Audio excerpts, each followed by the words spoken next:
Warning, spoilers are present in this podcast.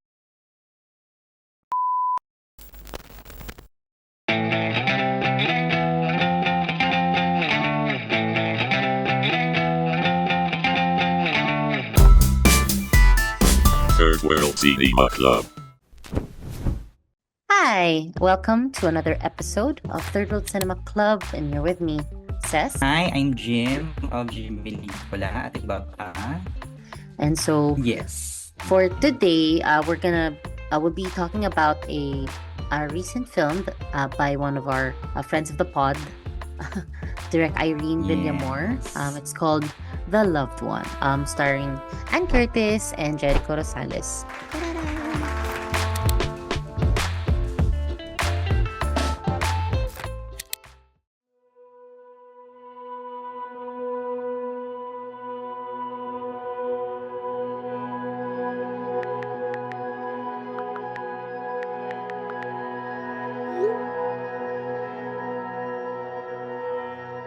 Dahil ako ang mas nagmahal, ako ang lagi naghihintay.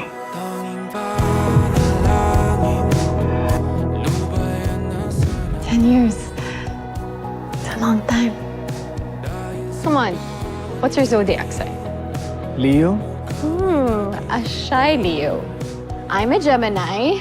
Kaya ka nagkakagusto sa akin. You're attracted to rebels. Okay. Love is noticing all those little things. Maniniwala na ako na mahal mo ako? I love you, Leo. So what's the plan? I don't know. Bakit? Paano? Maybe that was the beginning of the end. For me, saying I love you has become a question.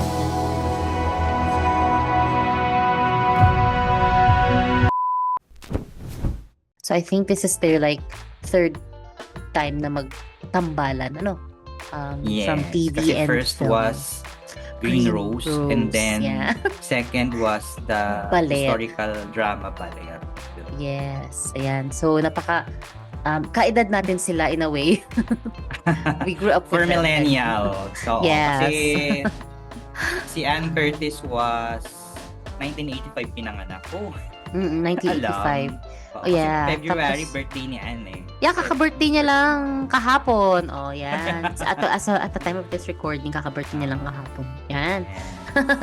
Tapos, dapat talaga i-record namin to last week. Kaso, syempre, nag-Valentine's. So, Yes. So, hirap i-gather ng aming mga schedule. Ganyan. Ayan. Yung dalawa dito may jowa. So, ako lang yung single. Wow! Ay, sorry, baka, next. Baka mumukol. baka naman may mga kilala kayo dyan. Ay, tingnan natin. Kasi ayoko mangyari yung The Loved One. Gano'n. Oh. Depende kung anong gusto natin mangyari sa The Loved One or sa hindi natin gusto mangyari sa The Loved One. Ayoko magkaroon ng jowa katulad ni Eric. Oh! Wow! Gano'n. Ayan. So, Jim, can you tell us more about The Loved One?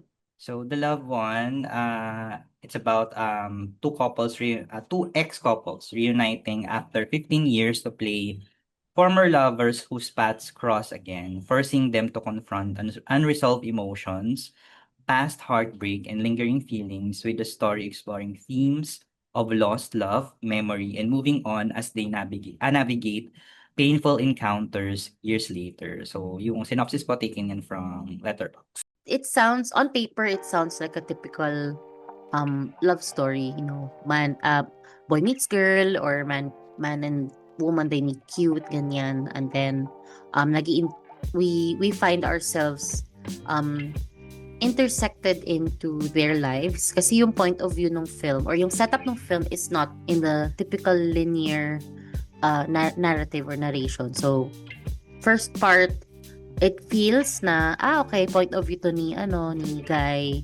So, magkakaroon ba tayo ng point of view ni girl, ganyan. So, and according dun sa advanced screening na Q&A, initially, it was set up as Eric or Jericho Rosales' point of view lang. But then, since si Direk, mahilig siya makinig sa mga, sa crew niya, single pa siya, yes?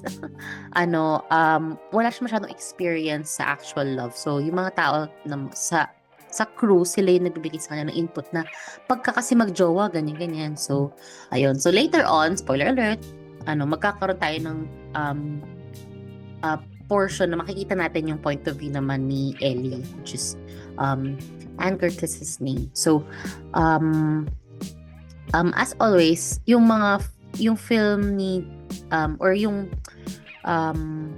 way ng pag-storytell ni Direk, akala mo nga simple lang siya, ganyan. Pero kung iisipin mo, lagi siyang tatapusin niya lagi with so many questions unanswered, and I think yun yung maganda kasi kaya halos lahat ng films niya walang tapon kasi they stick with you na parang in a way nagbibigay siya sa'yo ng sarili mong ng ibang version sa'yo pagka-perceive mo dun sa film, and then at the same time iba rin yung perception ng iba sa film, so hindi laging parehas, so nagkakaroon siya ng buhay outside the dark theater or wherever you plan to watch it, ganyan. So yun. So and ito yung medyo na starstruck kasi kami kay Anne Curtis, although ako bilang nag-work ako dati sa ELJ building na nakikita ko naman siya doon, tas nakikita ko siya sa ibang events, iba yung na starstruck ka sa nakausap mo siya di ba?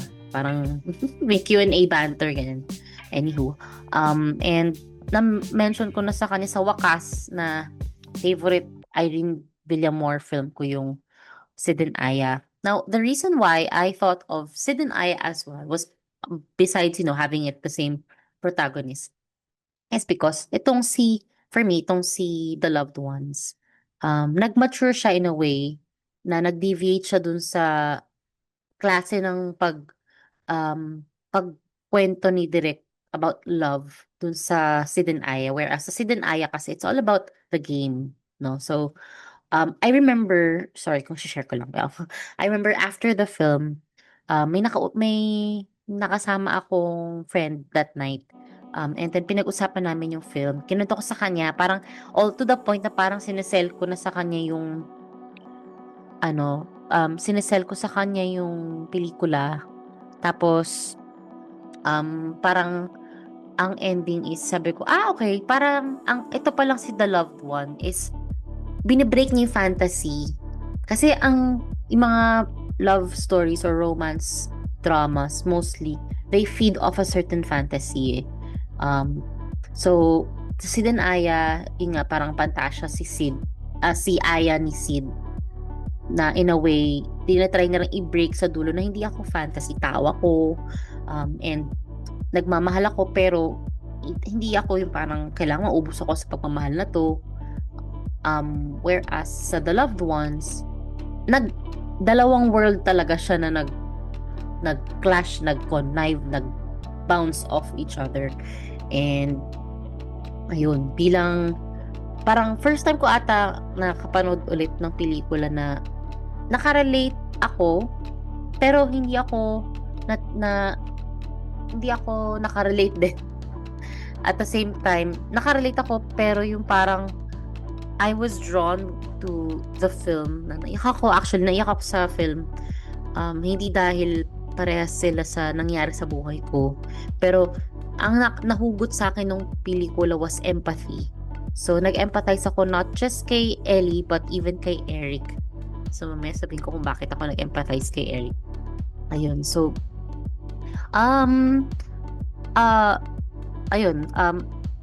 it's it's so nice and so refreshing to see a film na parang lahat ng tao na gumawa nun, mahal naman nila yung pelikula, naniniwala sila dun sa vision kasi kitang-kita mo siya from the performances, sa production, and dun sa pacing pati ng pelikula. So yun. Ako kasi favorite ko na director, modern Filipina director. Wow, modern Filipina director si Direk Irene Villamor. So nasundan ko yung filmography niya. Although the earlier filmographies hindi ko pa napapanood. But then starting from Meet Me in St. Gallen, and then Sid and Aya, Ulan, On the Vodka Beers and Regrets, ano pa ba? Ikaw at Ako at Ang Ending, and then 5 Breakups and a Romance, Only We Know, and then here, The Loved One. Makikita mo yung maturity din ni Direk Irene in creating the characters as well as formulating the script. Kasi evident yon dun sa mga dialogue ng mga characters, even the monologues. Tapos, ang kagandahan pa dito was, well, nabanggit naman nila dun sa Walang Kwentang podcast, yung intricacies ayan, ng relationships. So, ito another proof na naman na si Direk Irene talaga ang queen of anti-romance. Kasi di ba yung parang pag gumagawa siya ng romance or love story, pag sa trailer, iba yung dating. Tapos pag napanood mo na, oh, okay. Ganon. Iba yung ine-expect mo, ganon. Kaya, pag nababasa ko yung mga comments about the film no, sa social media, nag-gets ko na may part na polarizing siya. Kasi may part na may tao na nagustuhan ng The Loved One, and at the same time, may mga ibang tao na hindi nila gusto because may certain treatment si Direk Irene or may certain style siya sa mga pelikula niya. So given here in The Loved One, non-linear narrative yung ginawa niya.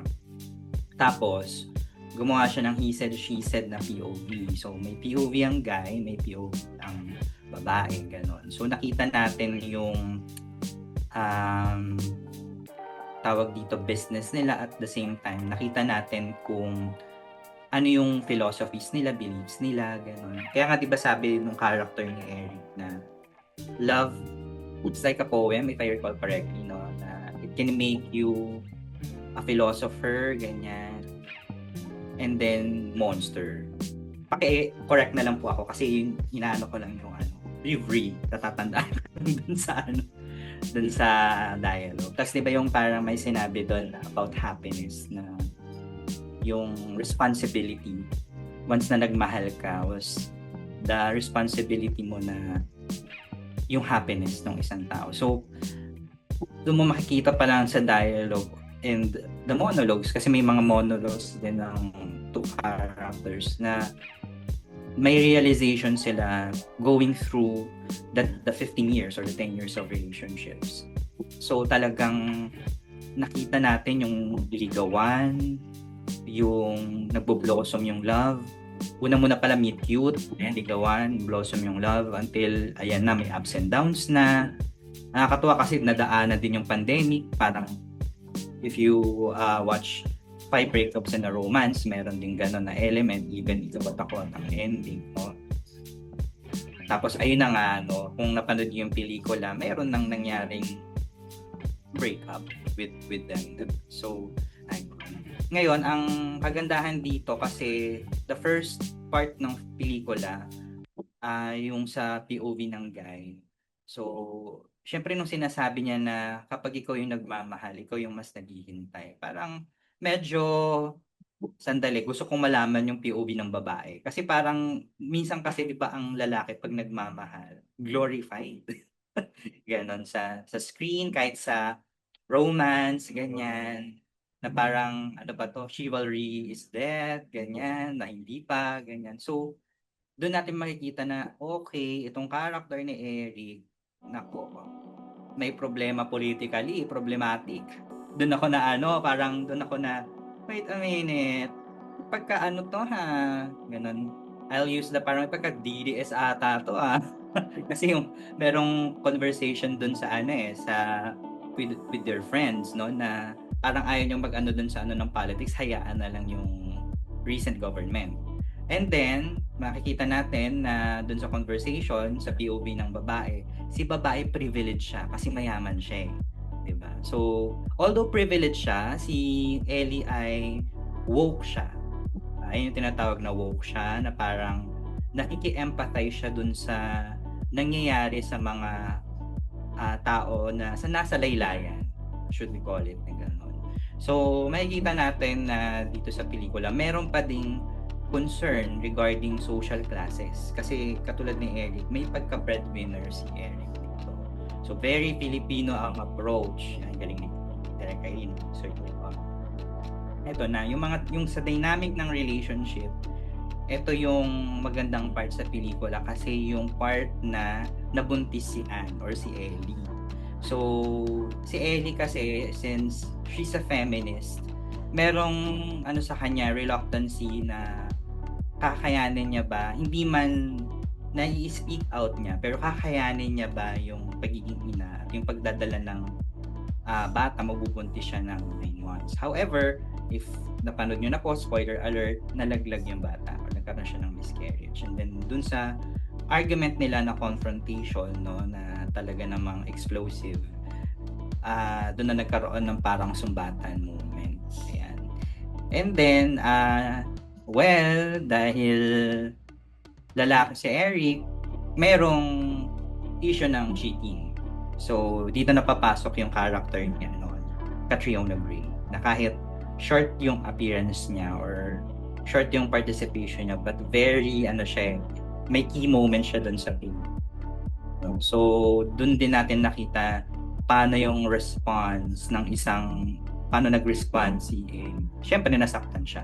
So, another factor to, na magde-disintegrate na yung relationship nilang dalawa. Ganun. So, ang dami ko observation sa film, like, ang ganda ng cinematography, from the frame composition ng pelikula, ay nga sabi ni Jan, no, yung visual language ng pelikula. Kasi, yung treatment, the present time is black and white, and then, baliktad siya dun sa flashback.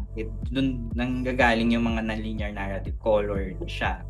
Tapos, sa perspective, yun yung napansin din ng audience during the advanced screening na iba yung suot ni Ellie sa mata ni Eric.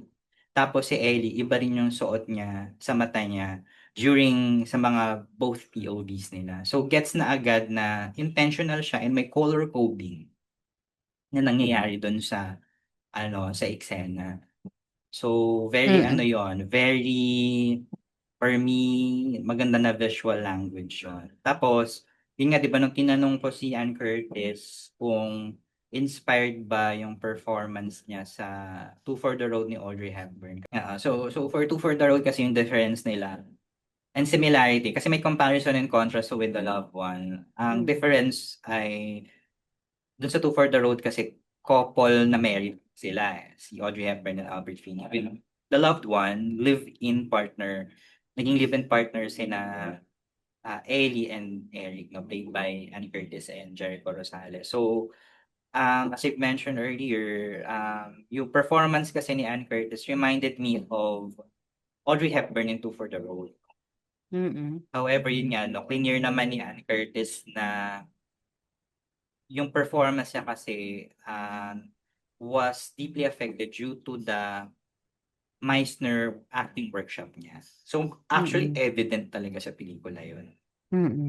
Oh, kasi Kasi may discipline kasi sa control. Restrained din yung acting ni Ann Curtis dito. Ganun. Pero hindi naman natin si Jericho Rosales magaling din. Go ahead, sis. Ay, di, kasi shoutout sa Meisner, kay Miss Angelique Bayani. Ayan, si Miss Angelique Bayani kasi nagdala ng Meister dito. So, ayun, more of, instead of parang restraint, parang mas nagkaroon siya ng development dun sa character niya as Ellie na hindi dikit sa kanyang personal na kasi nga, usually ang training ng mga actors natin dito, parang i-relate mo sa totoong buhay, sa sarili mo experience, ganyan. Although, di ba, kung titignan mo, parang somewhat similar sila ni Ellie, di ba, ng background. Parang from affluent family background, na privilege, ganyan. Although, yung husband niya in real life is hindi naman galing sa breadwinner type, ganyan. Pero, so, yun yung magaling kasi, kung siguro, hinubog niya sa sarili ng experience, baka hindi niya masyadong naintindihan si Ellie, no? In a way. Pero parang, yun nga nakalimutan ko rin itanong, kasi ang alam ko, kung hindi siya naging artista, magiging preschool teacher siya. Parang, napanood ko, nabasa ko somewhere na, sa isang interview.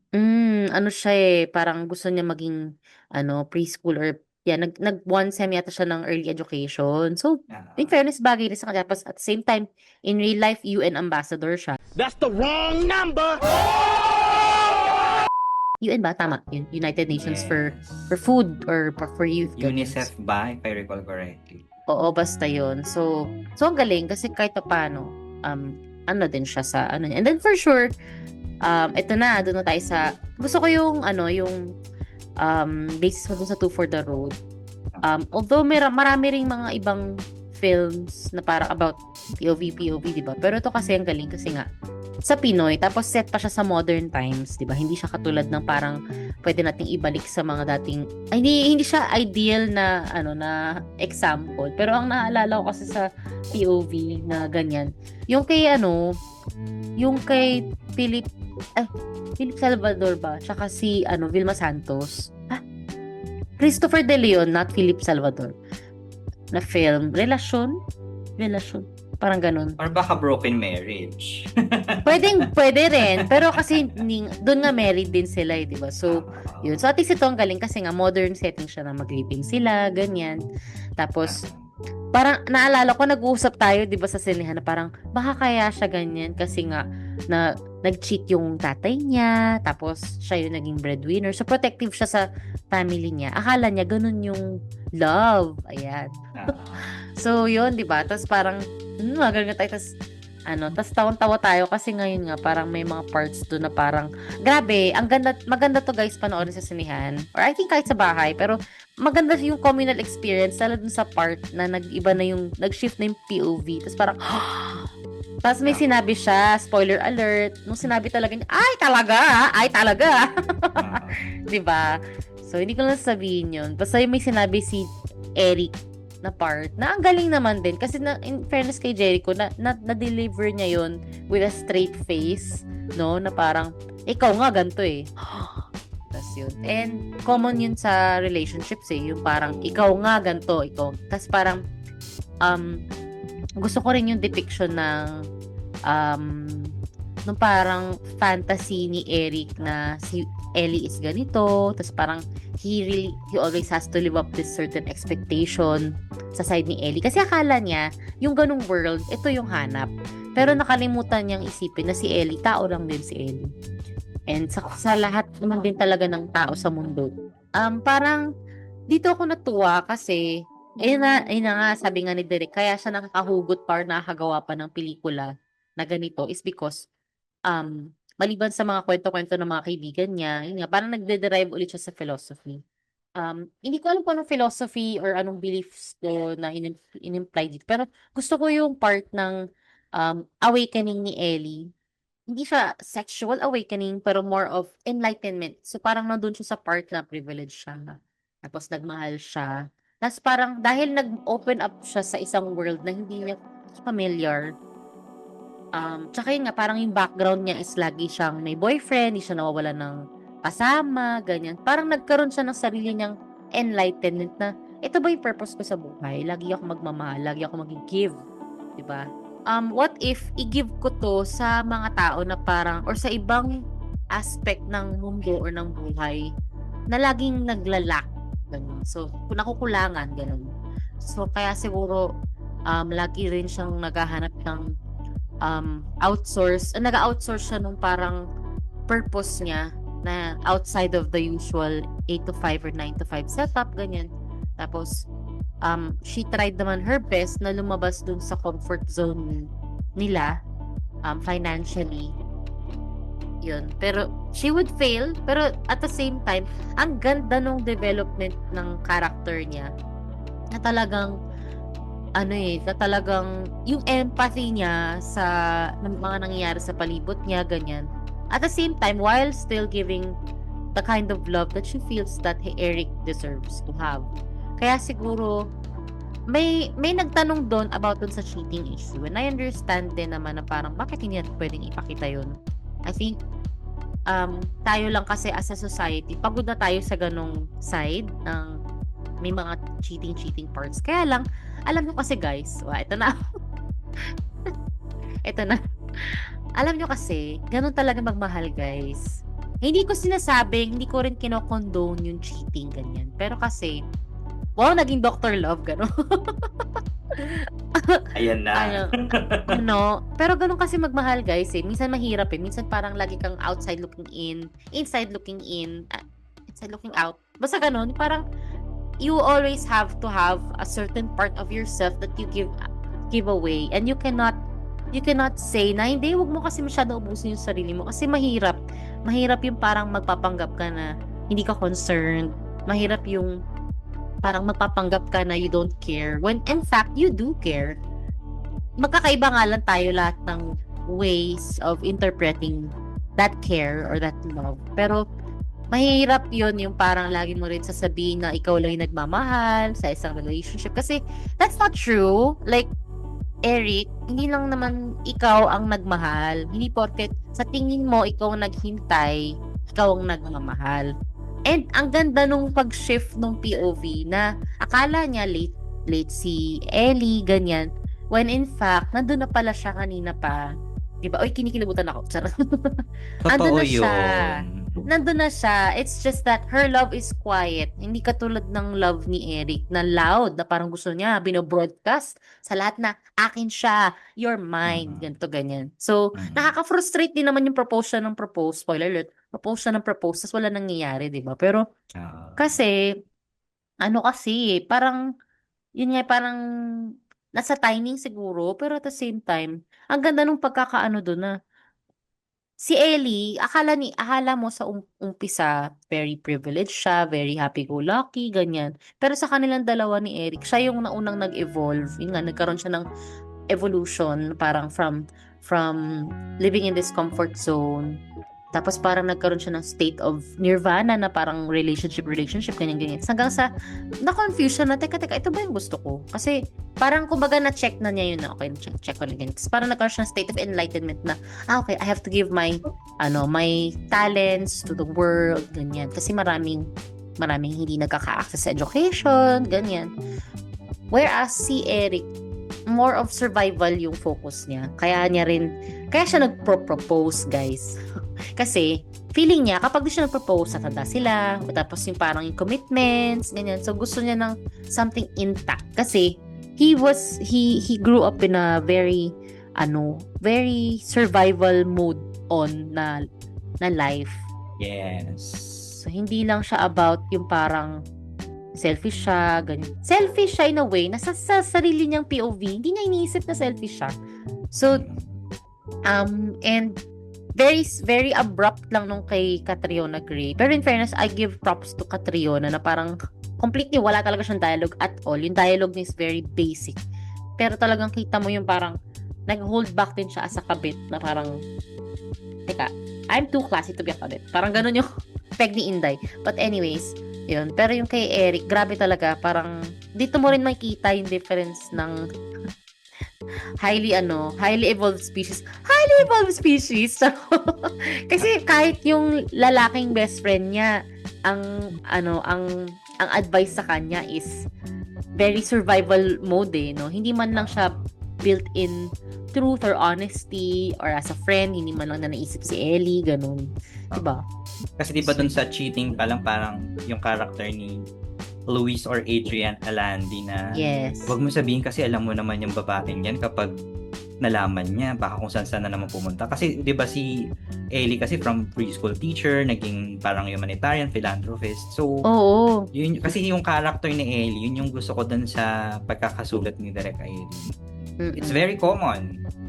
Actually, even nowadays, naghahanap ng purpose si ate.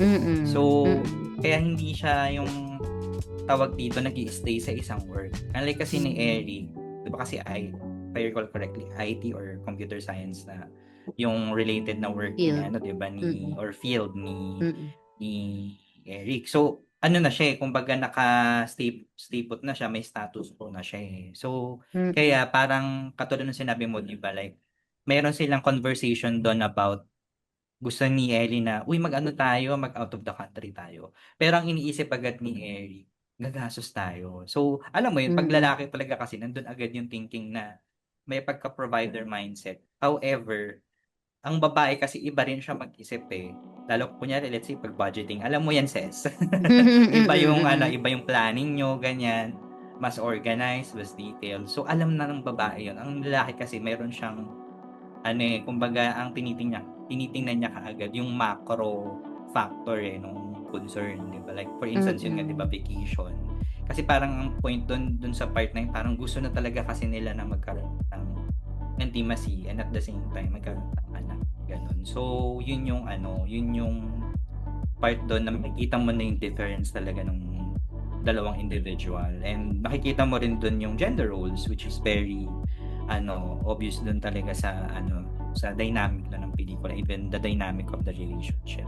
Ayun. So, another film na naalala ko, although hindi naman to similar, yung We Made a Beautiful Bouquet, Japanese film yun. Kasi yung We Made a Beautiful Bouquet din, rin yun nag-start sila ng meet cute, tapos nag-blossom yung romance, nag-live-in sila, and then suddenly, ayun nga, di ba yung nag-break up. So, alam mo yun, parang watching this film, doon mo makikita na when you end, it takes a courage getting into a relationship, especially yung tatagal, yung isang relationship.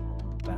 Whether you are a single or you're in a relationship, it takes courage to decide, yan for instance in The Loved One, na to get together for the longest time. Kasi doon yung makikita yung yung bahaw ng isa't isa hindi lang literally but the attitude and the character, personality, even the behavior, di ba? So, yun yung maganda talaga dun sa pelikula, na parang, Direct Irene, grabe naman yung pinagdaanan mo. Kasi di ba yung sa characters, my God! Ganun, oo. Tsaka grabe, yung parang, sabi nga natin, sino na naman ba nanakit sa'yo? Ito na naman. Ganito na naman. Ganun. Pero in a way, it's okay naman yung di ba, yung ganung feedback sa kanya.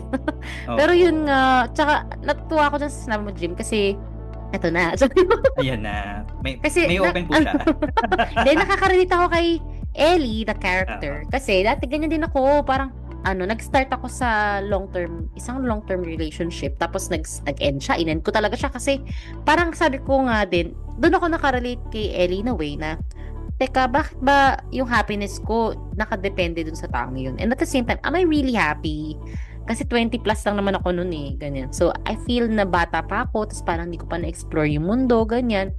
So, at the same time, umalis ako sa, sorry guys, necessary to kasi, yung pelikula, dadaling ka talaga sa labas. Parang, palalabasin ka talaga niya dun sa, aspect ratio niya. Ito na naman po yung pelikula na umiyak si Cesar, parang lingon lang, umiiyak na siya, tululuhan na siya, oh my gosh. Oo. Oo. Tapos not necessarily ako nakarelate dun sa part na yun with my current partner. Naalala ko siya from bits and pieces of ex-lovers. Wow! Ex-lovers. S with an S. Ayan Plural. na. Ito na po yung portion na parang dun sa walang kwentang podcast na hindi naman ginagaya namin, pero yung yung parang may sulat. Charot! Wala naman tayong ginagaya. Ayun, hindi naman sila ginagaya. Pero alam mo yun, kasi naalala ko kasi, Jim, sa episode recording natin na to, yung reaction ko sa Alone Together. Kasi umiyak din ako noon. Pero binigyan ko siya ng... Alam mo, natatawa ko kasi parang every moment na parang tatanungin kita, says, umiiyak po siya. Gulat na lang ako. Hindi, Hindi, pero kasi doon, in fairness, naiyak ako sa kanya. Minsan naman kasi guys, ganun ako. Syempre, as an empathic person, naiyak ako, pero minsan, i-evaluate ko rin. So, nagandahan ba ako? I mean, okay ba siya sa akin? Like, paano siya, maganda ba siyang pelikula, ganyan? Ayun, wag natin sabihin kung ano yung sa Alone Together. Pero ito kasi, far superior siya in a way na marami siyang na-address. And hindi siya nag-compromise yung film. Hindi nag-compromise si The Loved One. So, kaya nadala ako kasi, sabi ko, first time ko ata naiyak sa isang film this year na hindi because, nakaka-relate ako, ganun, hindi. Parang, naawa ko sa kanya, ganun. Kasi yung journey ng character ni Anne, doon ka magiging sympathetic Hindi yung relatability, but yung magsisympathize ka talaga with her. Oo, tsaka paradox yung marketing nila na parang iniisip mo, may loved one, lover, ganyan. So parang akala natin lagi, kapag may loved one and may lover, laging same yung journey. Which, the film shows na hindi. Minsan talaga, meron dyan isang bida, may isang hindi. Kaya lang, sa pagmamahalan, ang tanong, yung partner mo ba supportive sa'yo? So, yun yung unang Ayan tanong. na. Support. Di ba? Huwag na tayo mag-ano. Guys, Lipton ko, BLK guys. Charot. Not an ad. Charot. Yun. Baka So, may konsultahin pa. Charot. oo, di ba? Parang ganun. Ang tanong ba, may support ba siya sa'yo? Kasi si Eric, hindi na talaga sinuportahan si Ellie in the way that he thought Ellie would want to be supported. Kasi, kung pera lang, mas mayaman ata si Ellie sa kanya kahit anong gawin niya. 'Di ba? Hindi niya kailangan ng suporta ni Eric in that aspect. Kaya lang he really wanted to provide. I think he Pa lang he sa pag-hop ng job ni Ellie, makikita mo na agad, privilege yun. In this economy. Oo, in this Oo, economy. ganun. Gosh. Kaya natin gawin yun ng mga 2018, 2017, but not now. Kasi ang mahal ng mga bilihin, ganun. So, yun. Tas, ayun nga, pati yung choices niya ng lugar. Like, girl, pwede ka na mag-outreach sa Pansol, di ba? Or something. Or Sa mga Payatas, far-flung ganyan. areas. Oo, Ganyan. sorry, Pero oo. Nepal. Nepal lang pinuntahan niya. napili. Meron namang maraming dito, maraming talagang nasa Oo, laylayan, pero talagang oo. Nepal pang pinuntahan. Mission pala talaga ito. Oh. Correct, yun. So, and then, props din naman kay Jericho. Sorry guys, parang lagi akong wala narinig kay Jericho, laging kay Ann. So, in fairness, props man kay Jericho. And parang yung vibes niya ng Quezon, nadala niya dito, yung the energy. Pero at the same time na hindi naman totally niya parang nakalimutan na, ay, si Eric nga pala. Hindi naman siya ganun. In fairness sa kanya, parang nadala niya yung mindset ng isang Pilipino na talagang gusto lang niya maghikahos, magtrabaho para sa pamilya niya. Although no lang talaga yung mga political beliefs niya, ganun. Doon din ako parang, may ganun palang political view siya. Pero he represents a certain portion of Filipinos who are Yes. reliant on that authoritative figure, 'di ba? Na in a way is not really giving, you know. Hindi Not talaga really giving talaga. Not really. Giving in the hag, ganun. Ayan na. Oo. Maaabante daw, charot. Charot. Ganun. Pero, 'di ba? I mean, halos lahat ng kakilala kong mga ganyan. Yung mindset nila is very talagang wow. Okay. So sa tingin Actually, parang mo, siya Ceci, kung napanood mo yung Anne Mary, yung character ni Tom Rodriguez, when it comes dun sa political views, similar with Eric. Yung political views lang. okay. So yun. We can't really say that the patriarchy has been correct because, we've been in a patriarchal society for so long and walang kaunlaran ang hatid ng strong, authoritative, patriarchal society na ito. Ayun. So anyways, yun. Kaya siguro lahat tayo, drawn tayo dun sa character ni Ellie. Tapos yun, going back, by the way, ang feeling kong inspiration sa hair niya was sakto. Ayan na. Kasi siya yung nag-fashion week si Anne. So, ayan na. sinabi ko rin sa kanya, sabi ko, Amélie Poulain. Bonjour, Amélie. Ginanong ko. Oui. Go siya. So, yun. So, Amélie Poulain pa lang. Ang inspiration ng kanyang hair sa isang part ng film. As yun. Tapos, and, speaking of visual language, gusto ko lang din i-highlight yung intentional choice ng damit. Blue, dun sa first film na obviously hindi sila sumunod sa dress code ng kasal. Lahat ay naka-mute natural color and sa mata ni Eric, si Ellie lang yung naka-blue, no? Tapos yun nga, sa side naman sa POV ni Ellie, it was always parang very floral, very blooming yung colors, may neutral hues ng pink, green, ganyan. So alam mo doon pa lang na makikita na parang parang very down to earth siya na character, ganyan. Kahit na despite the privileged upbringing, ganon. Pero sa POV ni Eric, ang colors ng suot niya is either dark or parang red, 'di ba? Very passionate kasi parang ang tingin niya kay Ellie is just his passionate lover, ganyan. Tas parang may isang pivotal scene doon about marriage, and yung damit ni Ellie sa POV ni Eric was polka dot. I think yung choice nun was because very traditional look yung polka dot sa babae, parang ganun. Ayun. So gusto ko yun. Gusto ko yung mga choices nila nung colors, and pati yung PD. Kaya parang sabi ko, parang kanina meron sila nung parang bowl na something. Tapos bilang nag-iba. Tapos parang sa POV ni Eric, yung mga upuan was like very similar. Tapos sa POV ni is iba yung itsura, ganyan. So yun pala, intentional din yun. Ayun.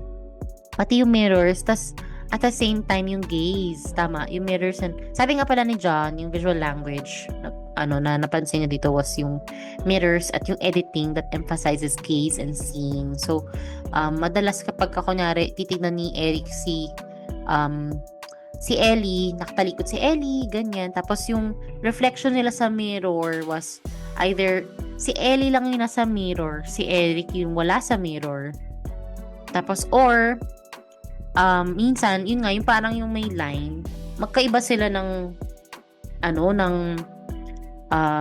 space na ginagalawan. So, ang galing.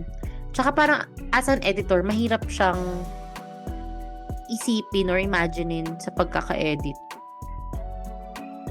Ayun, yun lang naman. So, ayun, for me, The Loved One is a really good film. Hindi tayo naniniwala sa stars, pero kung isa-star rating ko siya, I give it a 4 over 5. It's not perfect. And for me, it's okay kasi talagang ang naalala ko pala sa kanya, Jim, yun pala, by the way, ang naalala ko sa kanyang POV, although married couple din to, was, ang naalala kong film dito sa The Loved One ay yung ni Ingmar Bergman. Ano yung Scenes of a Marriage? So, Scenes of a Marriage. Kasi Scenes of a Marriage, may ganun din siya na parang his and her POV. So, ang galing. Kasi, kung isipin mo yung Scenes of a Marriage, akala mo, about marriage lang yan, ganyan. Pero kasi, same, na parang magkaiba sila ng belief. Parang itong isa, si Guy, sa Scenes of a Marriage, hindi na tinake yung conventional na patriarchal character. Siya yung stay-at-home nag-guy. Tapos si Liv Ullmann, siya yung parang mas adventurous sa kanila, and reverse, siya naman yung nagtaksil. Parang ganon. So, ayun. So, yun ang naalala ko dito. Tapos at the same time, siguro kasi yung black and white. Pero, gusto ko yung choice ng color na nung present time nila, black and white yung hues. Kasi nga, parang, hindi, nasa sila, kumbaga, ito yung gray area. Ano ba? Do we proceed? Or do we just leave it?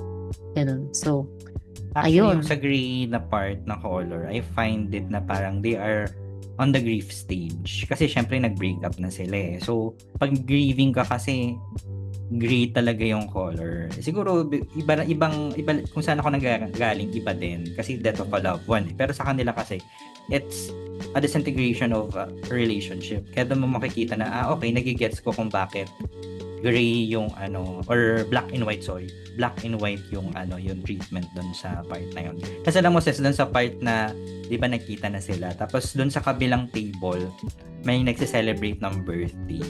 It reminded me of a scene sa pelikulang Separada ni Maricel Soriano, directed by Chito Rondo. Kasi may part doon na na may confrontation sila ni Edo Manzano, and then sa kabilang side may nagse-celebrate. Yan. Ay, taray. Ito na. May Separada references na. Ano lang naman yun, isang eksena lang. Oo. Ganda, no? So, yun. So, ayun, Jim, yung sa isang gustong i-tackle ni John na sino ba talaga ang tunay na loved one? Sa tingin mo, sino ba talaga ang tunay na loved one sa kanila? Sa kanila, ako sa akin lang naman to. Si talaga, si Ann Curtis ang loved one. Siya talaga. The loved one. Siya yung minahal. O siya ang nagmahal. Actually, kung tutuusin, parang sa main siya ang the loved one, pero the lover din siya. Kasi diba, on both sides, pag nagmahal ka, hindi naman parang limited lang with give and take eh, di ba? Oh, may ganito na. Wow, taray. Hindi Sige. ka- Tell Akala me mo naman, more. akala mo naman, nagkaroon ng romantic relationship. Hindi, Ano naman? well, but you can find love in, friendships, di ba? Oo, In kasi di ba parang, colleagues. Wow. pag nagmamahal ka, the lover ka, and at the same time, the loved one ka, kasi may time na mag-give ka, may time na magre-receive ka eh, di ba? Mm-mm. Yun yung ano dun eh. Nga lang talaga, syempre, kapag babae ka, hindi naman sa nililimit natin with the gender roles. I mean, sa lalaki pala, ikaw yung mas magbibigay. Kasi, nandun yung part na, for instance, sa resources or the tawag yung pagiging provider, ganun. However, dito kasi sa pelikulan to, yun yung difference eh, di ba? Kasi, yung character ni Anna si Ellie, privilege siya eh. So, alam mong kaya niya mag-isa, diba? Or yung pagiging strong, independent woman, kaya niya yun eh. Kaya nga nung nagmahal siya, kaya niya ibigay yung 100%. Yun. Kaya diba nun sa POV, makikita natin na akala lang natin si Eric talaga yung the lover. Pero, at the same time, itong si Ellie, the lover din siya kahit the loved one siya. Kasi, nagmahal siya eh. Lang nakikita lang kasi minsan, di ba ito yung problema kasi kapag kaibigan tayo ng isang tao, yung kunyari sa couple, minsan may part sa atin na pag kinakwentuhan tayo, may kinakampihan tayo, di ba? May ganong part. So, hindi natin alam yung side nung isa. Kaya ang ganda nung, sa POV, di ba, na, okay, nakita natin na hindi lang dalawan siya, the lover din siya. Kasi pag nagmamahal ka, you're both the lover and the loved. Sabi ko. Wow. Kapag nagmahal ka talaga ng totoo, ha? Kasi Yes, minsan may mga... What? So, alam yun ni Ses. Kasi minsan, may mga, kunyari, nagmamahal, pero hindi. Ang totoo lang talaga dyan, pinifeed off lang nila yung love na gusto na makita. Na gawin sa kanila, ganun. So, nag-expect sila na parang, binigyan kita ng ganyan, or, minahal kita ng ganyan, dapat ako din, parang ganun. Pwede, pero minsan kasi hindi, no? So, parang, it's a very complex, love is really a very complex subject. Mixed with friendship, understanding, trust, tsaka, kaya mas maganda talaga for me yung mga quiet romances lang talaga. For me, pero meron din naman yung mga loud and proud, and that's nice kasi minsan din mahirap yung parang sobrang quiet tapos hindi ka pinagmamalaki, di ba? True. Ganun. So yun. So meron din namang may hangganan din naman yung ganun.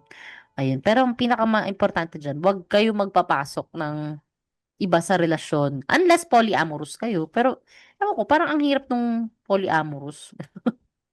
Diba? Ayun na yung ayun na That's yun. your it's not my thing, it was never my Yeah. thing, pero some people that's their thing, and that's good kasi ibig sabihin, wow, daming puso Chinese. I mean, ang laki ng puso mo para magbukas ng space para sa iba, so that's good. Just do it with safety and caution kasi minsan the heart may be fickle. Fickle? Charot. Ano daw? Charot. Ayun. So anyways, ayun. So the loved one is still showing in cinemas here in the Yes. Philippines. Jim, quick lang, baka meron kang gustong i-share sa next topic natin, which is the what have you watched recently? Ayun. Actually, itong pelikulang to kasabay lang din naman ng The Loved One. I think alam mo na, Wuthering Heights. Okay, sige. Ayun. Sayang, wala si Rafi. Feeling ko si Rafi nabasa ni Wuthering Heights din eh.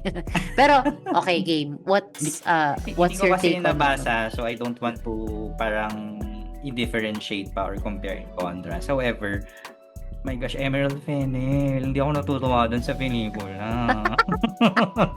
Anyari. Bakit? Ano ba nangyari? Hindi ko pa kasi napapanood eh. Kasi ito, nagmukha siyang Precious Hearts Romance meets Wattpad meets Viva Max. Oh my God. Oo, ganun yung nangyari. So, actually ito, hindi ko naman siya intended panoorin. However, my high school friend asked me na samahan siya to watch Wuthering Heights. So, okay, sige, sabi ko, samahan kita. Kasi gusto niya daw ng gothic theme na romance. So, syempre ako, yung knowledge ko about Wuthering Heights ay about yung hihintayin kita sa langit. So, syempre, meron kang medyo standard dun sa papanoorin pelikula. Since ganun yung, maganda kasi yung pagkakagawa ng hihintayin kita sa langit, kay flawed siya. However, yung kay Emerald Fennell, so syempre alam na agad natin na miscast na agad yung pelikula since Margot Robbie is older than Jacob Elordi, and at the same time, dun sa book daw, based sa mga nakabasa, mas bata kasi si Kathy or si Catherine Earnshaw. Tapos naman si Heathcliff, dapat daw ay dark-skinned and brooding. However, syempre si Jacob Elordi kasi is heartthrob yung niya kasi doon. Ako kasi, isa pa sa hindi ko nagustuhan dyan sa pelikula. Kasi syempre given na, Emerald Fennell is a female director. No? Meron kasing isang character doon, yung character ni Alison Oliver na trinato ni Heathcliff na parang hayop, aso. So ako, for me, it's a big no talaga for me kapag may mistreatment ang female character sa pelikula. And that falls na talaga on my book lang na pangit yung pelikula. Kasi Tamad. Oo, saka parang hindi naman sa wait, hihintayin kita sa langit. Hindi naman ganun yung ginawa. Diba? So, parang even talaga nung pinapanood ko yung pelikula and may kasama nga ako. Actually, nung pinanood namin yan sa SM Sangandan, kaming tatlo kami. So, kaming dalawa, gusto ko nang walk out na yung pelikula. Like it talaga. Pero kasi syempre, sinamahan ko siya. So, sige, tsagayin natin. Saka, mahal din naman yung ticket. Kasi alam niyo naman pag Hollywood, nag-range na yun ng 300 plus to 400. So, ayun. Tapos, ano pa ba? Ano ko dyan? Dapat actually ang nagpalit sa casting, or dun sa choice of roles, dapat nagpalit na lang yung actor na gumanap na Edgar. Siya na lang yung nag-Heathcliff. Tapos si Jacob Elordi na lang yung nag-Edgar. Mas bagay. Ay, ganun? Oo. Kapag pinanood mo Edgar. Nakalimutan ko yung name ng actor eh. Pero magaling din yung actor na yon. Tapos, may nandun si Hong Chau. So, ang character kasi ni Hong Chau doon, siya ay parang lady in waiting ni Catherine Earnshaw. Actually, ang magaling doon for me si Hong Chau. Siya yung magaling. Oh. Si Shazad Latif. Yan, He's a British Shazad actor. Latif. Nasa dapat siya yung, ako for me kung sikat lang kasi siya ang dapat na nag-Heathcliff rather than si Jacob Elordi. Si Heathcliff kasi parang siya, dark hair tas dark skin. Oo nga. Parang mas bagay nga sa kanya. Yung actor na yun ang naka-achieve, hindi si Jacob Elordi. Tapos may eksena doon natatawa ko, parang Scorpio Nights. Kasi, spoiler alert. May eksena kasi doon guys na accidentally nasilip ni Catherine yung servant nila na nagkaroon ng nag-sex or may sex scene, ganyan. Tapos sinisilip niya, then nahuli siya ni Jacob Elordi na sumisilip. And then, tumakbo siya, umagawa siya. Tapos biglang may part doon na nag-masturbate yung character ni Margot Robbie, si Kat. So parang, wala namang problema, pero parang the way it was executed, parang ang sagwa. Parang for me, ang sagwa nung So, actually, ang problema talaga ng pelikula is the matter of direction and execution talaga ni Emerald Fennell. So, my gosh. Ang sad. Nasasad lang ako dun sa pelikula kasi syempre may expectation kayo about yung mga ganyang adaptation. But then, hindi siya maganda. I don't recommend it. Kung ako papipiliin mo ako between The Loved One and Wuthering Heights, ang magandang pelikula, The Loved One talaga. Yan talaga yung maganda. Kumbaga sa polished, technically, usapan top-notch na siya, pati yung performances, diba? Talagang tangkilikin natin ang sariling atin, guys. Kasi, alam ko mas naman maganda. Mas maganda. Gusto ko yung si Tayin Kita sa Langit eh. Talagang inabangan ko nung nag-ano sila na restored siya, tapos pinalabas siya sa Netflix. Talagang, Kasi, alam mo yun, parang kahit pa, syempre hindi natin masyadong ginoglorify ang di ba, ang cheating, ganyan. Kasi may cheating din doon di ba? Pero kasi, sila talaga yung meant to be nung una. Kaya lang yun nga, langit ka, lupa ako, ganun yung mga peg-peg nila, di ba?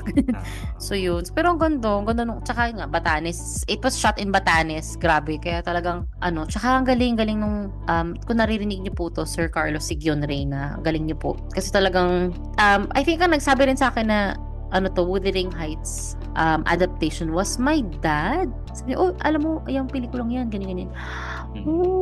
Ganun. So, nung bata ako, kasi nung bata tayo, parang nung pinapalabas siya as trailer sa TV, parang hindi naman siya minamarket as ito ang Filipino version ng Wuthering Heights. Hindi naman siya ganun di ba? Hindi. More of yun nga i-Don Zulueta mo ako yung di ba? Oo. Doon yun. Oo, doon. Lang siya yung parang it's an endless love story, parang ganun, na parang sila talaga hanggang dulo, ganyan. So, yun. Ayun. Okay, ako naman, anything else to add pala before, we proceed? Okay, Siguro, last ko na talk with Wuthering Heights. Sana gumawa na lang ng modern adaptation si Emerald Fennell. Hindi na siya yung parang nagano pa siya nung Milu para maging faithful yung adaptation. It didn't help at all. Yun lang. Parang sana modern setting na lang o kaya present time natin kasi shucks, hindi talaga talaga Emerald Fennell. I'm sorry. Ako, ang gusto ko sanang i-review or i-share was napanood ko si Send Help sa sinihan. Maganda yan. I love it. Ganda siya. I love it too. Tapos, anyways, pero ang pinaka talagang latest kong napanood was yung isa sa mga napanood natin last year. Ako pinanood ko siya last year. Pero pinanood ko siya this year sa Netflix. Si Everyone Loves Everyone ni Alessandra De Rossi. Netflix. So, sa Netflix. So, all-star cast siya. Everyone knows everyone. Yeah. So, all-star cast siya. And screenplay siya ni Carlo Enciso Catu. It's about the Sevilla siblings. Tapos, 1 year anniversary ng death ng mama nila, played by or voiced by sino ba yung nanay ni Tonton Gutierrez? Si Liza Lorena. Yes, Liza Lorena. So yun. So all-star cast siya, headed by Alessandra De Rossi herself, Edo Manzano, Joel Torre, Gina Alahar, Ronnie Lazaro, even J.M. De Guzman, who plays Alessandra De Rossi's partner. And si Ruby Ruiz, nandito rin siya. Tapos, nandito rin si Angeli Bayani. Hi, Miss Angeli. Ayan. So, siya? Okay siya. Nakakatawa siya. Grabe. At talagang sabi ko, ito yung dahilan kung bakit dapat pag meron kang wild idea na parang on paper din, mukha siyang simple lang na, okay, family drama, ganyan. Pero may halong comedy. Ang kunin mo talaga is yung talagang mga actors na that they know their craft, ganyan. Kasi talagang ang wild nung execution and one camera setup lang din siya. One cam setup. So, ang ganda nung treatment na yun kasi nga parang very fast-paced tapos parang very one-day setup na okay, ito yung point of view nito, ito yung point of view niyan. Tapos yun nga, alam naman natin kapag sa Filipino families or sa families in general, very sensitive topic yung mana, yung tapos sa mga magkakapatid pa, yun nga yung parang mga old family dramas na nagkakaungkatan, ganyan, yung parang si ganito, si ganyan, ganyan. Tapos at the same time mixed with yung current situations nila na parang saan sila ngayon at their own lives, ganyan. To the point na parang sino ba talaga yung favorite, although wala silang sinabing gano'n na parang sino yung favorite ni mama, ganyan, pero nagkaroon kasi ng part na yung isa sa mga major conflicts nila doon was bakit si ganito yung magmamana nung ganito, ganyan. Tapos yun, mixed with kanya-kanyang quirks ng characters na ang sarap niyang panoorin na parang siyang tanging ina on tanging yaman pala, not tanging ina, but pwedeng tanging ina pero hindi focus dun sa nanay lang pero more on focus dun sa mga anak. So tanging yaman, on times 5 speed, ganun. Kasi sobrang dami nangyayari na, okay, tas ito, ganyan.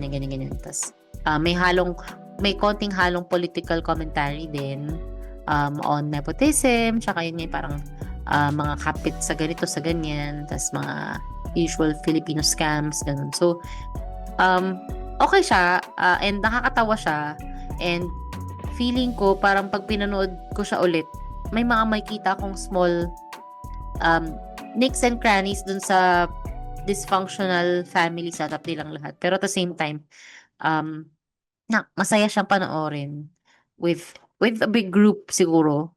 Ayun.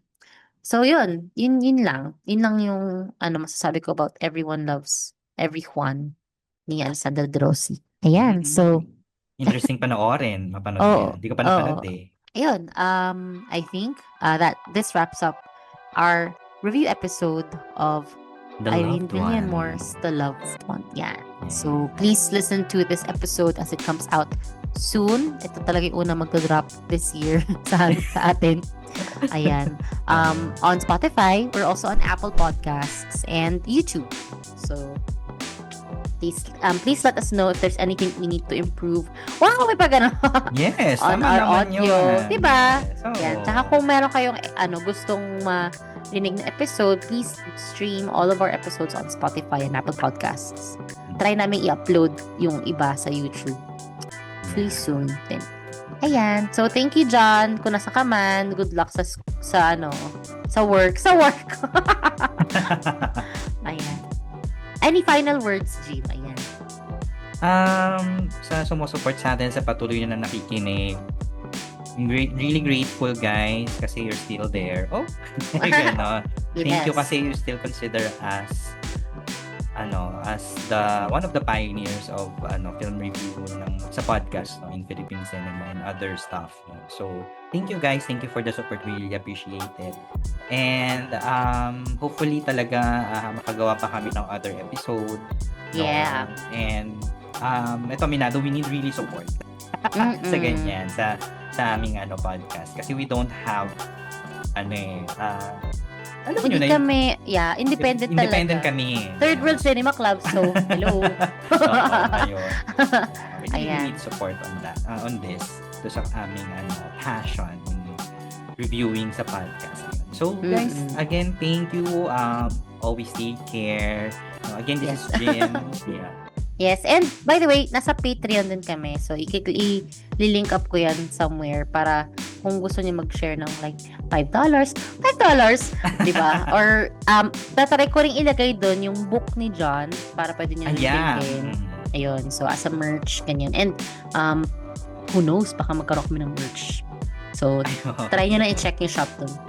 Ayun, thank you so much, guys. Thank you so much, guys. Bye-bye. Bye!